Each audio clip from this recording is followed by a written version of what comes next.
Salut tout le monde, j'espère que ça va chez vous, que tout se passe bien pour vous en cette fin d'année. Que vos préparations pour Noël se passent bien. Alors aujourd'hui, je vous ai préparé une nouvelle vidéo. Je vais vous expliquer sur comment nettoyer et purifier vos pierres suite à la vidéo précédente que j'ai fait sur la lithothérapie. Donc je vous laisse voir la vidéo et comment ça marche. Alors, pourquoi purifier et nettoyer ces pierres? Tout simplement pour la bonne raison qu'elles sont composées de matières solides, mais d'une grande partie d'énergie. Les pierres naturelles sont donc, des supports vibratoires qui, par leurs propriétés, agissent sur les champs magnétiques de l'être humain, tout comme sur leur environnement. Donc pour profiter de leurs bienfaits et de leur beauté le plus longtemps possible, il est donc nécessaire de les nettoyer régulièrement et de les recharger en énergie positive. Les pierres véhiculent leur énergie, mais capturent également les énergies néfastes.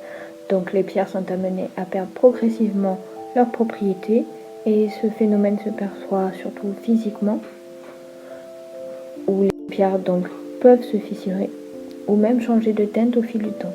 En l'absence donc d'une purification régulière, les pierres finissent par avoir une inactivité énergétique et peuvent même avec le temps transmettre les énergies polluées qu'elles ont absorbées. Alors, lors de leur acquisition, il est nécessaire de faire un nettoyage avant de les porter sur soi.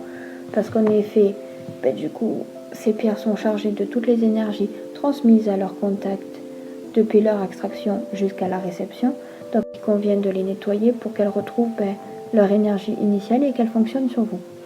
Ensuite, on nettoie également les pierres après chaque séance de lithothérapie, ou alors toutes les semaines quand vous portez des bijoux, exemple en pierre, comme moi mon améthyste.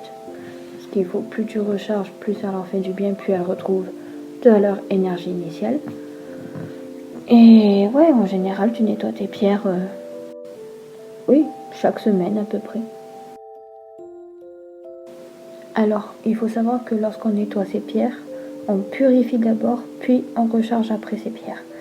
Donc il existe plusieurs méthodes de purification. La purification à l'eau. Attention bien évidemment, car il faut savoir que certaines pierres ne supportent pas l'eau, d'où le fait qu'il existe plusieurs méthodes, comme la malachite par exemple.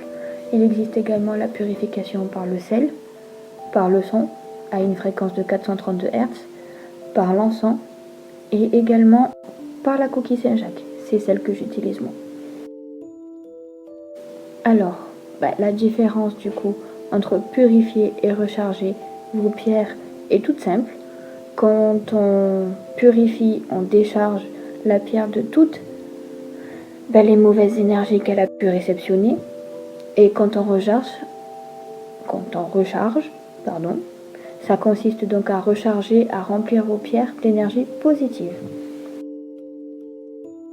Alors, comme pour la purification, le rechargement connaît donc plusieurs méthodes. Il existe donc la méthode par le rechargement du soleil, où vous exposez votre pierre au soleil. Bien évidemment, attention à bien vous renseigner sur la pierre, car certaines pierres donc ne supportent pas le soleil. Il existe aussi le rechargement par la lune. Pas besoin d'attendre la pleine lune, bien évidemment. Vous pouvez exposer vos pierres à tout moment, du moment que la lune est visible. Pareil que pour la lumière du soleil, certaines pierres ne supportent pas la lumière de la lune. Alors, il existe aussi le rechargement par la géode ou par les amas de minéraux, comme le cristal de roche ou l'améthyste. Ce sont d'excellents réceptacles qui protègent, purifient et rechargent toutes les autres variétés de cristaux. Il suffit donc de déposer la pierre à l'intérieur d'une géode minérale pendant une nuit ou une journée pour que celui-ci retrouve son énergie initiale. Attention cependant à recharger régulièrement votre géode minérale qui va elle-même se charger en énergie néfaste que la pierre va donc libérer.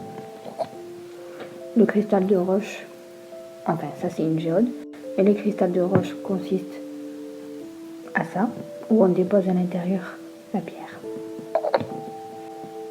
Et on peut également recharger ces pierres à l'aide de la géométrie sacrée, comme la fleur de vie.